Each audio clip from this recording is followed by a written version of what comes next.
Hello everybody, this is Chaz in Omaha, here with another build guide. This time we have the Ucenui Bow-mage. We can go ahead and just start off with basic gameplay. So you pretty much just channel Flurry while starting your cast a little bit to maintain all the buffs you see at the bottom there. You can see from looking at this character where your mouse position is influences how much the multi-shot spreads. So when you're fighting one single target like this, you want to put your mouse as far as you can like this. And then when you're fighting a bunch of mobs, you can kind of spread it so that it hits all of them like this. So like if you're fighting all things like around you, you can put your mouse right there, and then if you want to hit only a few, you can move your mouse in like this, yeah?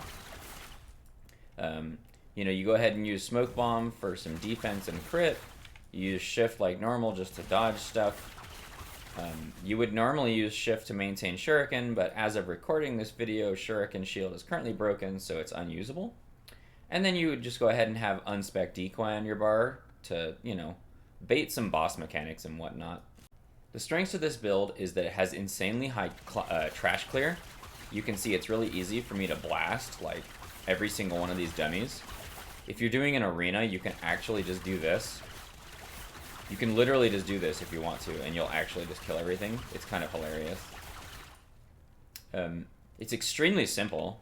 Like, it's really just easy to play. If you go ahead and choose this knockback thing, you can actually, like, cancel enemies' attacks, such as, like, the guys riding the scorpions with the spears that explode, the danger birds that shoot fire and shiny stuff at you. You can actually even currently push bosses around, such as the Raven and the Undead Dragon. I don't know if that's a bug or not, but you currently can push them across the screen, which is pretty good on something like the Raven or the Spirits of Fire bosses. This build does have some significant weaknesses. Gearing, for optimal gearing, is really hard. You really want a throne. This helps you a lot with bosses. You don't need it, but you really want this. The bow and the boots themselves are the only mandatory things, but they're not that hard to get. But for the optimal setup, you need a bow and a helm that have the same attunement amount so that you can proc the Ucenuis properly. And since you're wearing so many uniques, resists and defenses kind of become difficult, and filling the LP becomes difficult. And if you don't have a 1 LP bow with the flat crit prefix on it, you're not going to be blasting like you could, which you can see I don't. Now we can go ahead and go through the skills. We're going to actually start with a skill that I don't use. And that's because you don't want to level with Flurry until, like, way later, because it's painful. As soon as you get Detonating Arrow, I suggest you use this as your primary skill for quite a long time. In Detonating Arrow, you basically just want to get this tendril stuff right here, and this Sucker Punch thing so that your single target is a little better. Other than that, you just kind of fill these in as you feel like you want to increase your DPS and stuff, and you just kind of stay up here and do this stuff. Okay, next we have Flurry, which is the main attack of this build. You're going to use this right at the start or Cinder Strike, just because you kind of start with this. But it doesn't really become usable until you can get all the way through to the channel Fusillade, and you have at least 1 point here and some points here. Prior to having that many points, I really wouldn't recommend using the Flurry multi-shot thing over Detonating Arrow. So the order of this doesn't really matter, since you're really not going to be using it while leveling. If you do use it at the very beginning, I would just go into the attack speed stuff until you switch to Detonating Arrow, because all this other stuff is really not useful at the very beginning. If you happen to get plus points to Flurry in your Ucenui's sphere, I would put them here. Next we have Shift. You'd probably be using this from the beginning. I would just go ahead and get the movement speed thing right away, then go into the immunity plus the elusive, and then you normally would want this when Shurikens work, but since they don't right now, I don't have it, and I just went with the Unseen Strike kill threshold. Next we have Smoke Bomb. Smoke Bomb is, it's not super important, but it does give you some good defenses. And before you get the Icicle bow put on, this node is actually insanely powerful. It doesn't really matter what order you do all this stuff in. I would probably just do this, since not getting hit as this spec early on is pretty easy and you can just kill stuff faster this way. Then I'd probably get some of this for Dust Shroud, and then last do this cleanse stuff, because you don't really need this till later, right? Okay, next we have Multishot. Now this skill pretty much just doesn't matter until you're ready to swap over to the Flurry instead of detonating Arrow. I would first go up to this strong pull. This is a really good multiplier, and the attack speed negative doesn't actually matter. Then I would go down towards the Giant Slayer and get the Giant Slayer. Then I would get 1 or 2 points into piercing shots. That's kind of up to playstyle. I think 2 is pretty ideal. Then you want to get it to shred some armor. This is where you get like pretty much most of your shred armor later on, and it shreds really fast. And then you want to go ahead and finish off with getting slow chance here and the pinning shot, so that the pinning shots works, yeah? You could probably get the slow chance earlier if you don't have another source of slow shot, of slow somewhere, and you need the extra damage. We're going to go ahead and go over Shurikens, because I would want to use Shurikens, but like I said, they're broken. So for Shurikens, it's just kind of a standard thing, right? You just need to go through here to Fan of Blades to get the Blade Shield. You max out the benefit of the Blade Shield stuff. You get 4 out of 4 here in Ethereal Blades so that they don't go away when they hit something that's next to you. And then the rest of the points don't really matter. I would suggest going down into this backflip stuff. That way you can use it as a defensive, like a secondary reverse shift if you want to. If you don't go this way, then none of the other points really do a whole lot. So, you know, do whatever you want with the rest of the points. So as the replacement for Shuriken, since they don't work right now, I'm going with Dark Quiver. You can also use this while you're leveling with Detonating Arrow to some pretty decent effect. I'll mention that. While you're leveling with Dark Quiver and Detonating Arrow, if you go down here to get this area with Detonating Arrow, it's actually quite good. But when you switch over to just the Flurry Multishot, if the Shurikens aren't fixed for you, if you try this build, then I would go ahead and go over here first so that you just get black arrows just randomly. And then when you pick them up, they give you a bunch of Dusk Shrouds, right? So this is a pretty good benefit of using this. And then the rest of the points, it doesn't really matter what order you go in. Like the Frenzy versus Flurry crit versus more damage, it doesn't really matter. It's all just like different flavors of more damage. So do it in whatever order you want. This thing's not really all that impactful, and it's kind of annoying to use. I'm basically only mentioning it for the build because you kind of have to use something right now. Okay, next we can go ahead and go over the gear. Now, there's a lot of uniques here, but there are only 2 that you actually need. You need Reign of Winter, which is exceptionally easy to get from the horse boss in the Winter Echo Web.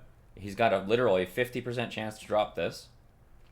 And then you need Mourningfrost. Don't try this build without Mourningfrost. You're going to be significantly weaker. The next priority after you have Boots and Bow is a throne. You just want to farm this. The good thing about throne is once you have one, you never have to farm it again, because if you want to play a different character, you can just take it off and give it to another character, because there's no LP, there's no rolls, it's just what it is, right? So this is good to have regardless. The Arrowguard is really just for defense. This build does kind of like, it kind of needs some defense, especially with the Shuriken stuff broken. So Arrowguard's really good. You could just use an Exalted Quiver too. It would be fine. It would give you like more damage and less defense. That would be okay. And then the last part of the uniques, which is the main difference between my build and previous builds, is the Boneclamor, which it has a lot of flat decks, which is really cool for Mourningfrost. But the real reason why we use this helm is so that we can get our int to match our attunement. You can see I have 12 int on my helm and 12 int on my bow. That means that my int and attunement are the same. And that means that Ucenui's gives me up to 360% increased cold damage, which is very strong. And Ucenui's Sphere has default cold res, which is really good to offset the Mourningfrost effect. Yeah? So that's it for uniques. As far as other gearing is concerned, you really want to focus on getting crit chance and spell crit. And if you can get the flat crit chance in an LP Reign of Winter, this build will blast. I didn't have too much trouble with DPS at 150 corruption with this character, but I felt like it was going to fall off without having a really good version of this bow. So that's kind of your goal with this. And then you want to try and keep these to match. If you happen to have a 1 or 2 LP Reign that has really good affixes in it, and you have a Boneclamor that doesn't quite match, I would suggest simply using a ring or a pair of gloves and just trying to seal a low amount of attunement or int to make it match. It is kind of a pain to gear that way, but I think it's worth it to make the Ucenuis work. As far as idols go, at first I thought that these shred armor ones were going to be good, but after playing it, don't go for shred armor. Your multi-shot shreds armor so fast, and if you have 100 stacks of shred armor, the diminishing returns on shred armor stacks past 100 is dramatic and not worth getting more.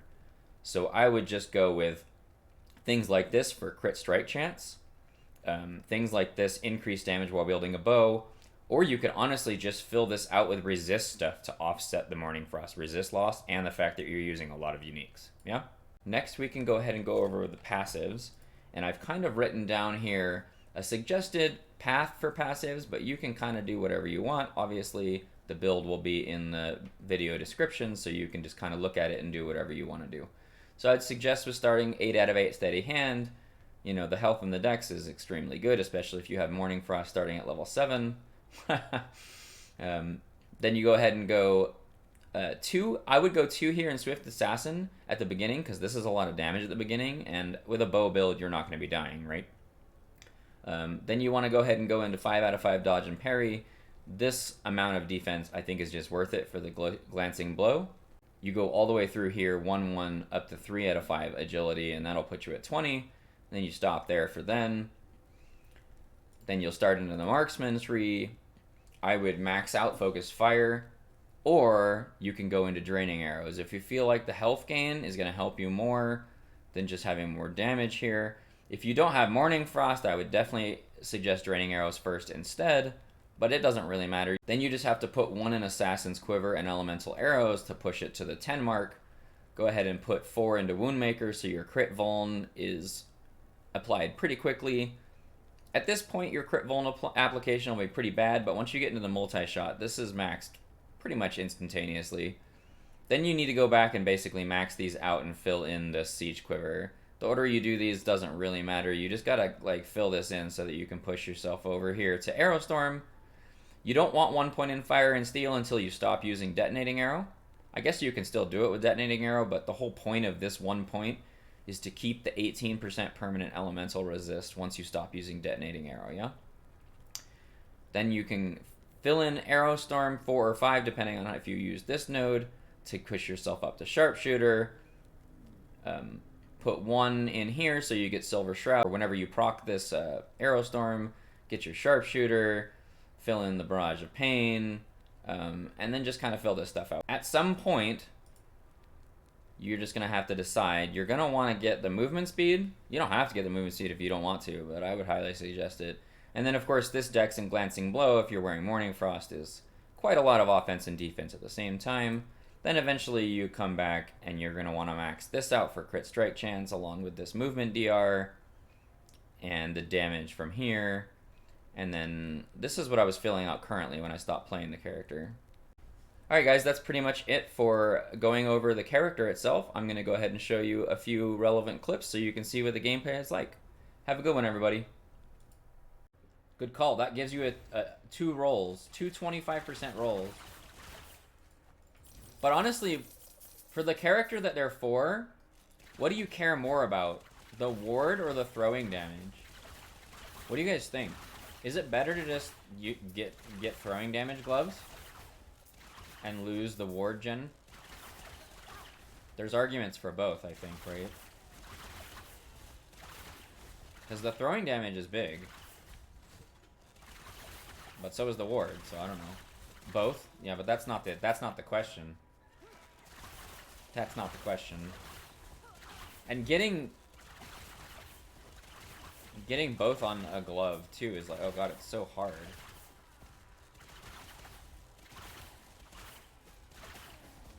I guess you can just get both on each pair of gloves you try with, perhaps.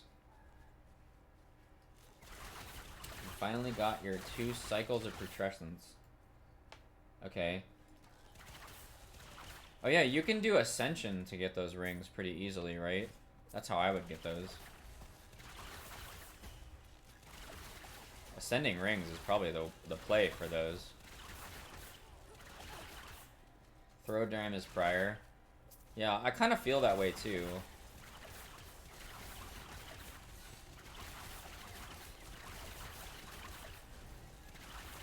Oh my god. Time to kill the Raven, or get killed by the Raven. Maybe both. Probably a little bit of both.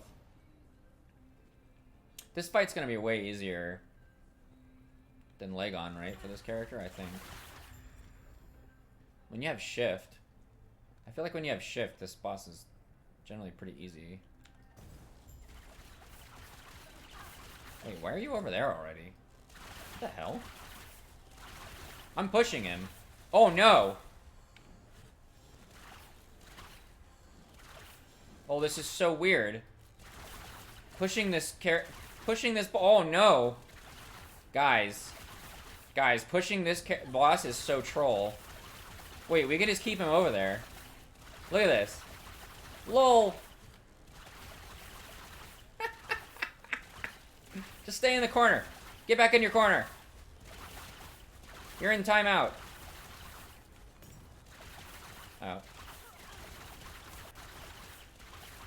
Oh no! This is so great! That needs to go in the build video for this, because that's too funny. It's also important to know. It's important to know, because it's kind of... It'll get you killed on the dragon if you don't know it'll happen, right? It killed me the first time, you remember that? I don't know if you were here when I did that. I fought the dragon the first time, and the breath just obliterated me, because I just wasn't thinking.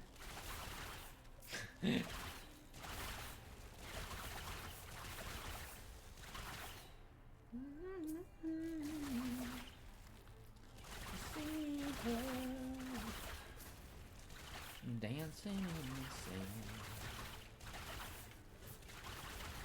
Oh, bow, bow.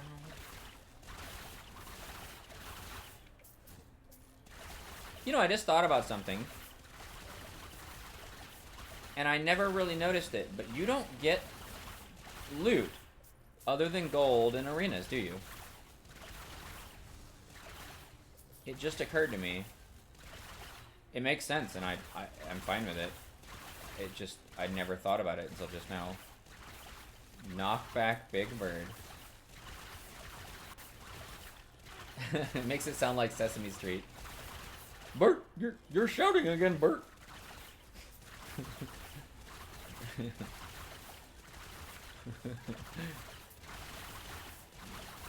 What does Big Bird say? What is Big Bird's catchphrase? I don't even know. All I think of is Ernie being angry that Bert's shouting at him.